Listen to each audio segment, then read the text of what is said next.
Nope. Got our Ace Rust Stop, Gloss Black. Sticks pretty good. Holy Jesus! What is that? Good. And it's about $4 cheaper again than Rust-Oleum. Don't mind the train going by in the background. All we had to do was follow the damn train, DJ. Prepare ship for light speed. No, light speed is too slow. Light speed too slow? Yes, we're gonna have to go right to ludicrous speed.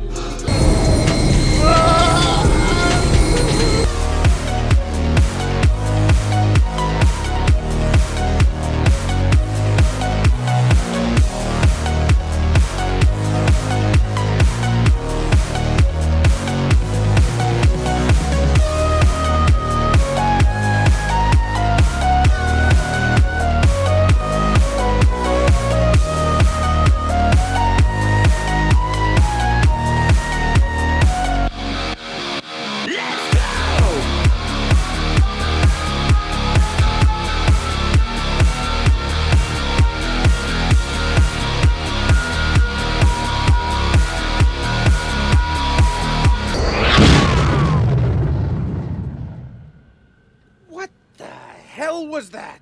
Alright, today we're going to be building our fuel pump and setting up our fuel tank. So we have a Walbro 450. We have the Walbro 450 install kit. We have a M14, I think it's 1.5 to AN6 adapter. And then an M16, 1.5 to AN6 adapter. And we have a 10 gauge 2-wire bulkhead connector fitting. This is so we can pass wires through the tank without damaging anything. We have some 1/2 inch crimp clamps for the fuel lines. We have a Deutschwerks 10 gauge 40 amp fuel pump relay harness, zip ties, various connectors, 10 gauge waterproof crimp connectors and crimpers. And I also have a GM23B fuel tank and the correct fuel sender for that. And I'm going to show you how to put all this together to make a bulletproof fuel setup for anywhere from stock to around 450-500 horsepower. And we're doing it this way so that way later if we do upgrades to the motor, we will have plenty of room for fuel. Alright, so here is the fuel pump assembly with the level sender. And let me tell you that if you try to use these wires and this little bulkhead connector to run this pump, the Walbro 450, it will work, but it won't work for long. And within a couple of weeks or maybe a month, the little pins in here will melt and you'll stop getting a good connection. And I've seen it happen on a bunch of other people's builds. So what I do is right here on the tank, I'll drill a hole and I'll put the bulkhead connector and I'll pass 10 gauge wires through there, and there's no chance of that having a problem. And that's what we're gonna do. I'm gonna show you how to set that up. And just for ease of function, I'll leave all this here where it is so that this doesn't leak fuel or I don't have to try to seal that up or anything. It's easier just to leave that there and just not hook up the wires. You're only going to need to hook up this ground for the fuel sender and this purple wire for the fuel level sender, and that goes to the gauge. That's all you need to hook up out of this set. You'll see what I'm talking about shortly. So we're gonna unplug the fuel pump that came with the sender. Sometimes if you buy a new sender, it won't come with that.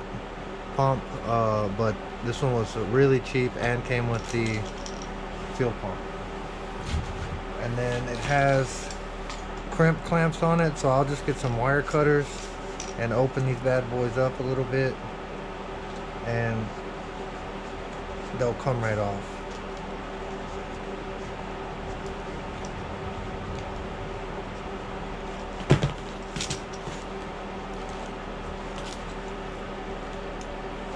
And then just pry this off.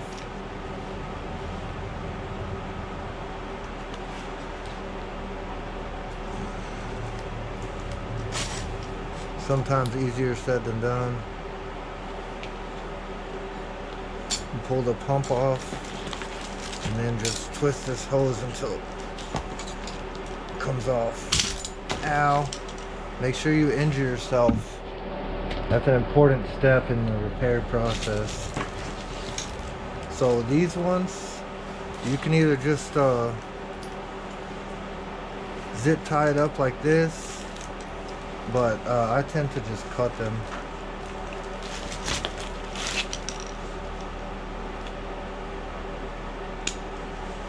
And since they're not going to be hooked up, there's no reason to really do anything with that. I like to zip tie this fuel cylinder wire right here once I get the pump in there. So we got our Walbro install kit. Just dump this stuff out. And we got our Walbro pump.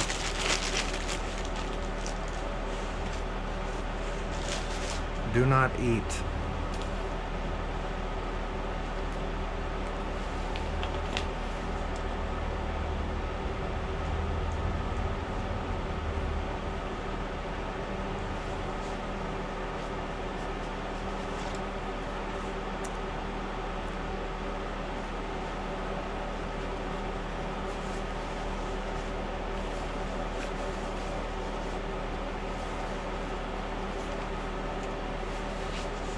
Really gotta twist and push that hose on to get it on there all the way.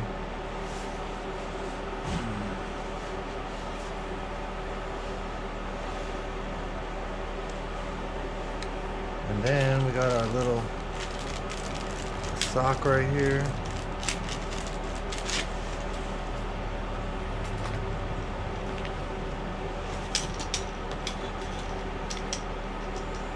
I'm going to tell you, it doesn't exactly fit perfectly like the original, but we'll make it happen. So we're going to cut this about right there.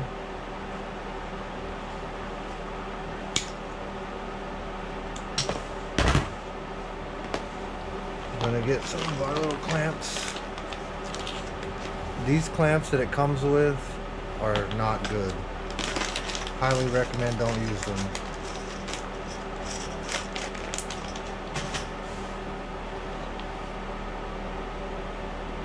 And it looks like I'm going to have to get some different clamps because these are for my AN6 lines.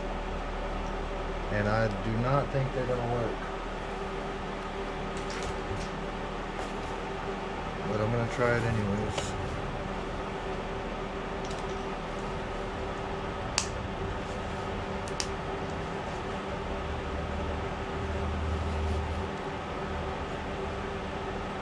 Looks like it works after all.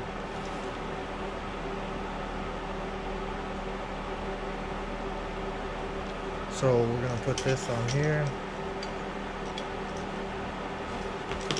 We're going to put our clamp on first because we're smart.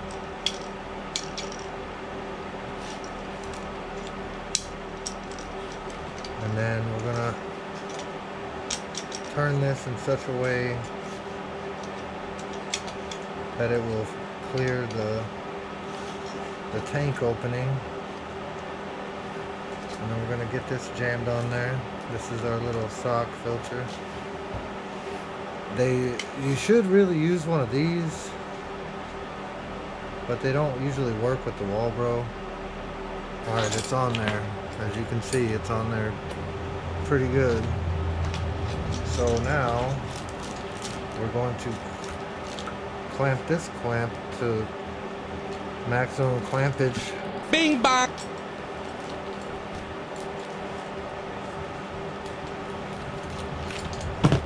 That seems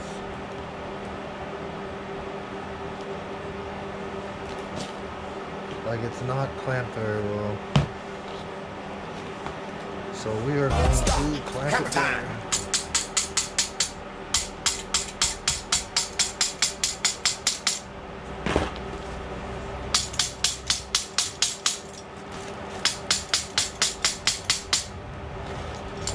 That's good now. Now we're going to use our zip ties and secure this pump to this as best as possible so it doesn't move around in there. Those are not cutters.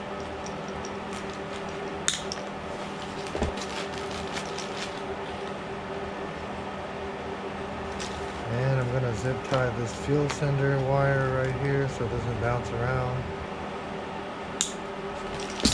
And just like that, we have the assembled pump. And I'm going to show you how to deal with this connector. We're going to connect this like this, boom. And then we're going, so it can be replaced easily. And then we're going to clip this off here. And we're going to use the Deutschwerk fuel pump harness and the bulkhead connector to pass the wires through to the tank. And I'll show you how to do that in just a minute. Alright, so I got a hole maker 5000 right there, and I'm going to put a hole right here. And the reason I'm doing that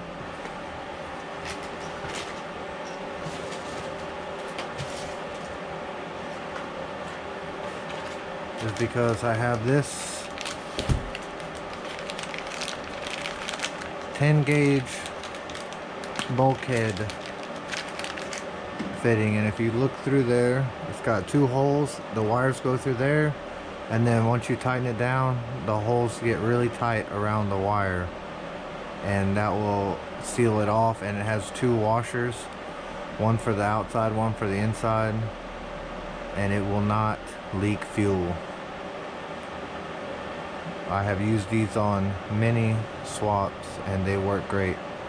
They're like 10 bucks on Amazon, and everything I'm talking about I will link in the description. I'll do my best to put every single part from this build on the description. And mind you, this is not the cheapest way to do a swap. I typically charge around $7,500 total. That's parts, labor, engine, transmission, everything. Can you do it yourself much cheaper? Yes, but you're looking at around $3,000 to $3,500 in parts for everything, and that's with new AC hoses, new AC compressor. You know, everything that I'm doing is basically new, so that way we don't have any trouble and everything works, and I'm not trying to use a bunch of old junk. Now, I do not rebuild the engines. I just do engine gaskets, and I always do all the engine gaskets, so that way once I get it in there, there's no leaks or nothing, and I don't have to worry about any minor problems or major leaks or anything like that. Alright, so we're just gonna go at it. And I got a magnet on standby so I can get the metal out of the tank. But that's not a good position. That's what she said, drill in.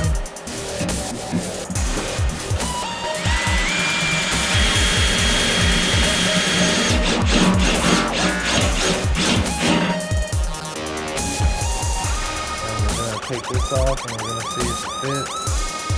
And if it's not, we need to go a little bit more.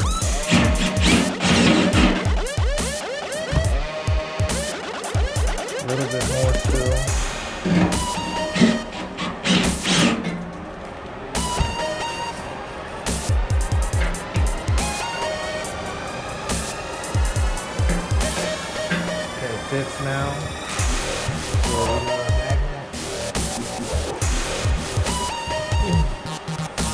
fish out metal with my beam.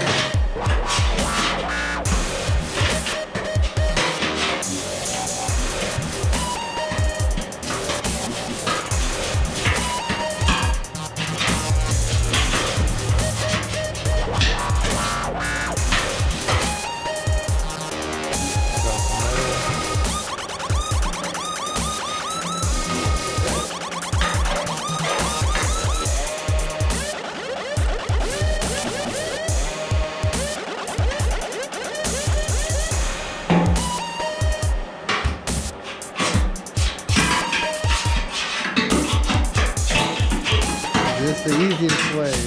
No, I could have used a vacuum or something to catch the metal. But this works for me. I've done it many times. And if you miss a little bit of metal, the screen's gonna pick it up. And it's not gonna go into the motor or anything like that. And then plus you have your filter, so that's gonna trap any extra debris. So that's good. I got not coming back with any metal now.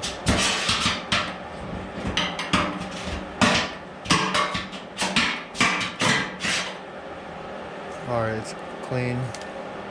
So now we're gonna put this right here.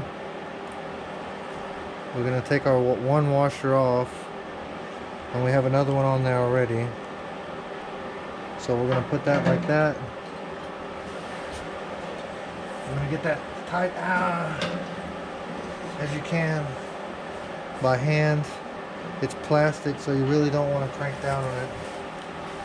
And then you're gonna open up your Deutschwerks fuel pump harness. There's other brands out there for this, but I really like this one because it comes with this nice nylon protective sheathing over the harness, and it comes with a good quality Japanese relay, and it comes with the 10 gauge ground wire.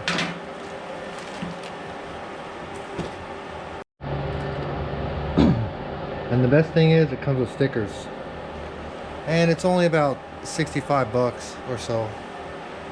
So this harness works really good, but I have to modify it slightly because I believe that this is set up for a car with an engine.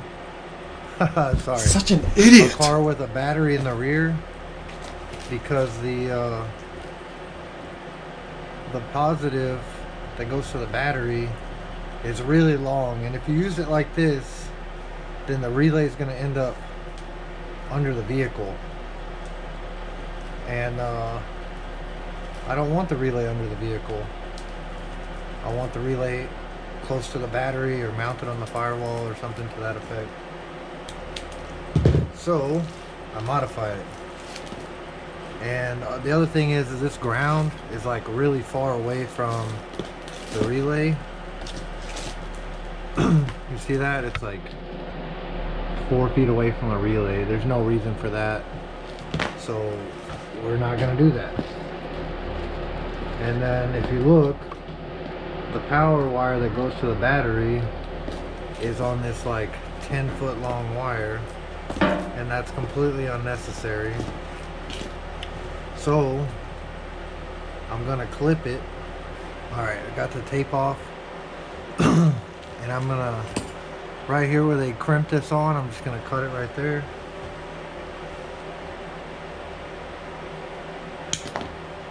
And I'm gonna cut the other side of that because it's full of solder. I'm gonna pull the heat shrink off. And so this is going to go to the inside the tank, and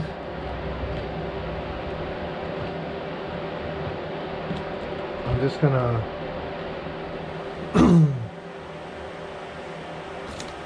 I'm just going to attach this here like so, and that'll go to the battery. You want to two-hand this so it really gets crimped good. You want to pull on it and make sure it doesn't come apart. And then you're gonna take this here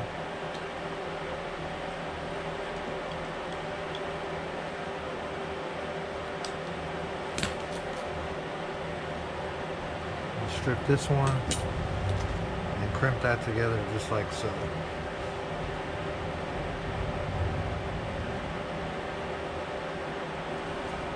Like so.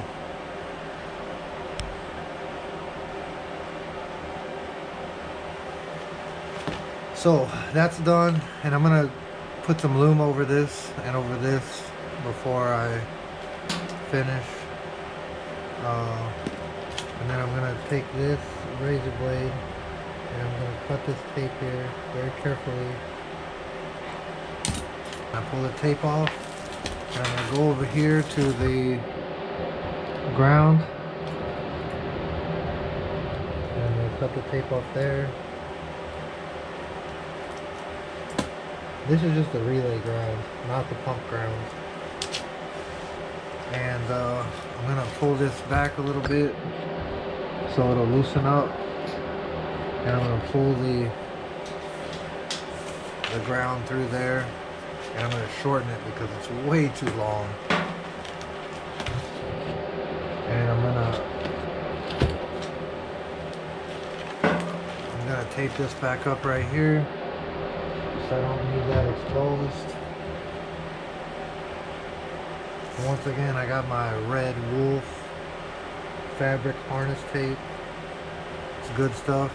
A secret to doing a good tape job on this is to tape the wire and then tape over the other piece and then slide it down and then tape back over the other piece.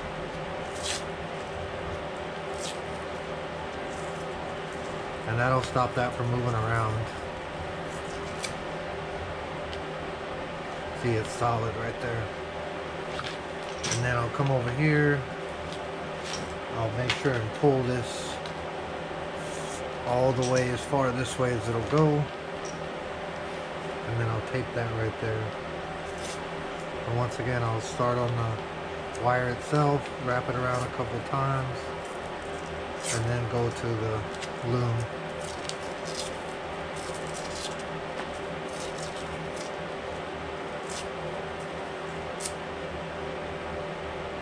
And that secures that end right there.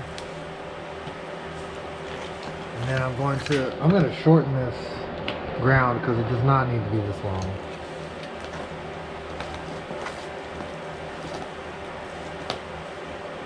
I'm going to clip it about right here. And then maybe make it about that long. Now I have this nice piece of 10 gauge wire extra that I could use for a future loop project.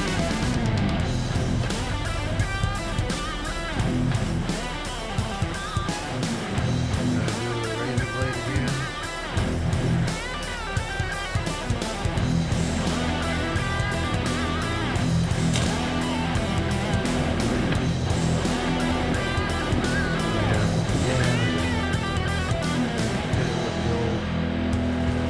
Finger cutter 5000.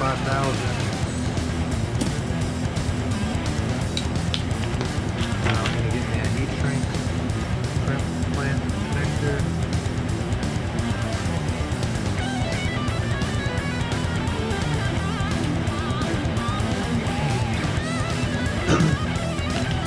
And this relay, as I'm sure you can tell, is activated by power and not by ground. And the LS PCM activates the relay by power.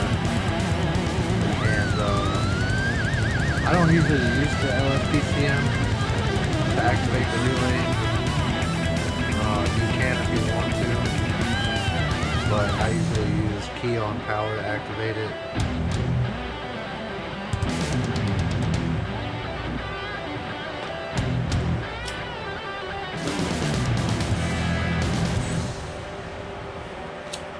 Make sure that's good, and then I'll tape that up.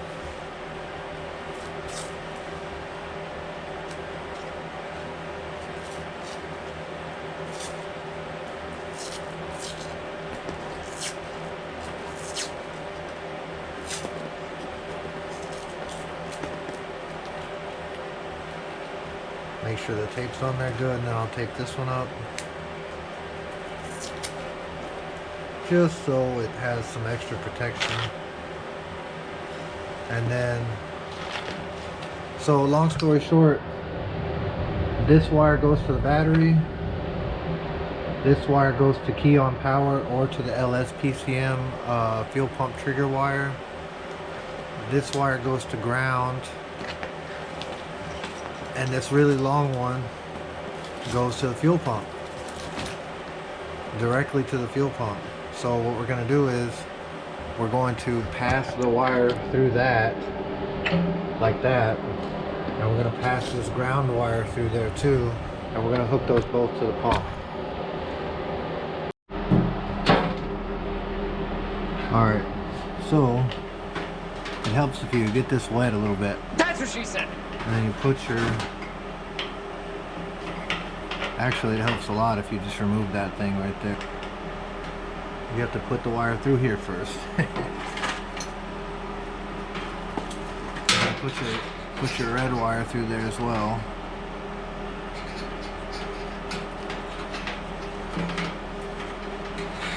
So now, push that through. Give yourself plenty of room to get these wires to the pump, which should be, and enough to get the pump into the tank, because you know you're going to have to finagle that around. And then get your other wire through there. Make sure you pull your wires up. So now I got enough wire. You want to do them evenly too, that's the other thing. So I got pretty close to even there. Let me just get it straight. Boom, they're even. So now I'm going to slide this cap down and install the cap on there. And then you're going to tighten it pretty good. And then you shouldn't be able to move your wires at all if it's tight. See, they're real tight in there.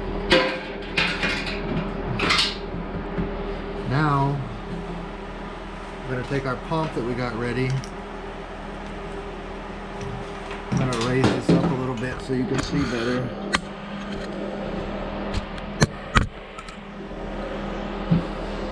So we're going to take our pump that we got ready, and we're going to obviously red to red, black to black. That's really straightforward and simple.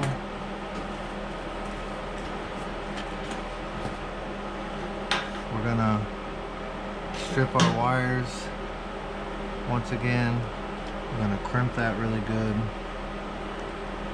And I mean, I shouldn't have to tell you guys this, but I'm going to tell you anyway so you don't sue me.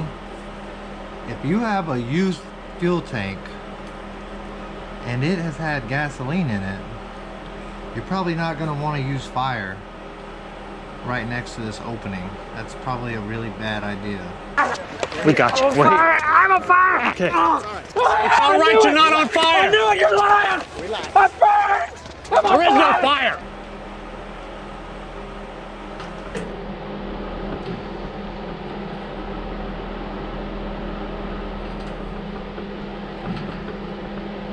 But this is a brand new tank, and I can do that. And these are not your average shrink connectors. These ones are rated for fuel. They're like I don't know, $15 for 50 or something like that on Amazon.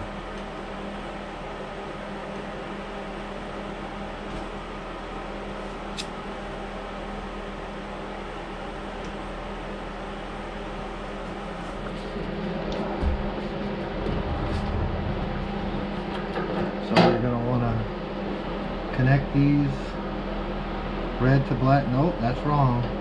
Black to black. Make sure they're in there good, because we don't want to have to deal with this later if they're not good. I like to use my little crimper right here on the smaller wire and just hold it there until it cools for a second. That'll give that a little bit better seal. Same for this one. Just hold that there for a second. Alright. So now we're going to put this back in the tank, and it goes like so. And we're going to, first we're going to zip tie this just like that right there. I'm going to do 2 zip ties because I really don't want this bouncing around in there or possibly getting in the way of the field level sender at some point. And don't zip tie those wires in there. Ask me how I know. Not because I did it. I promise I never did that.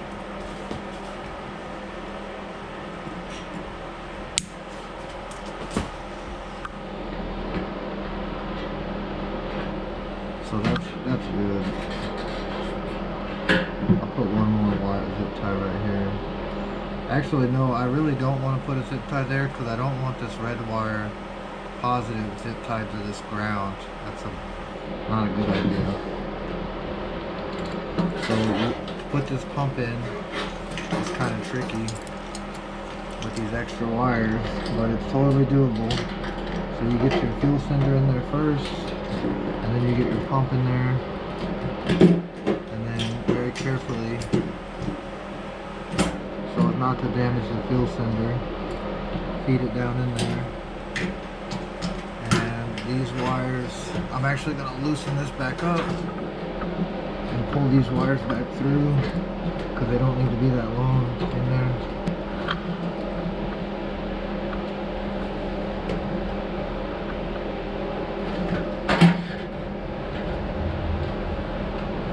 That's pretty good. And we need to put the lock ring and O-ring on there.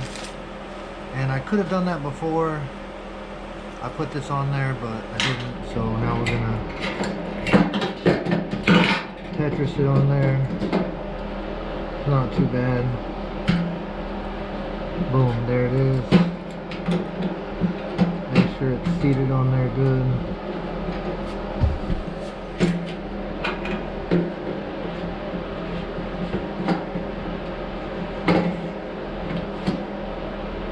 Make sure it's nice and centered. I just realized this tab is bent, so I'm going to fix that real quick.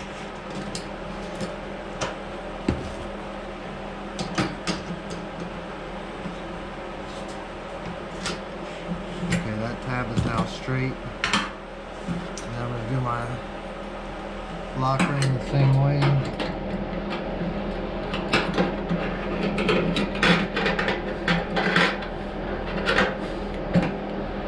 Whoever made this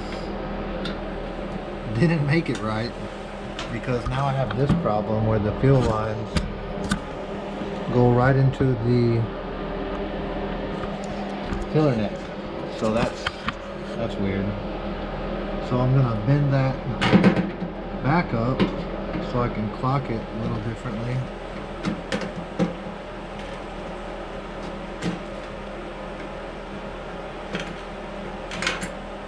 There's no reason, like, these tabs are not really necessary.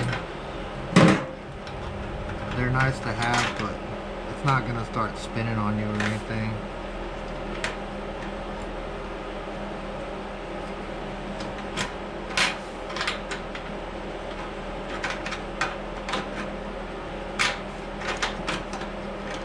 And these need to go pretty straight right here. And with these cheap ones, you can just grab your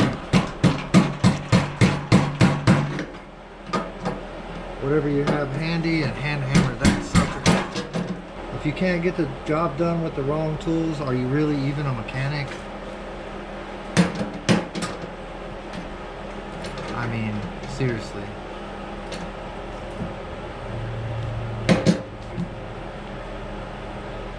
I excel at getting the job done with the wrong tools. So now we have our little adapters for our A-in line,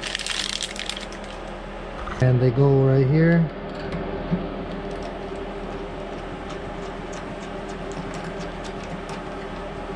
and right here.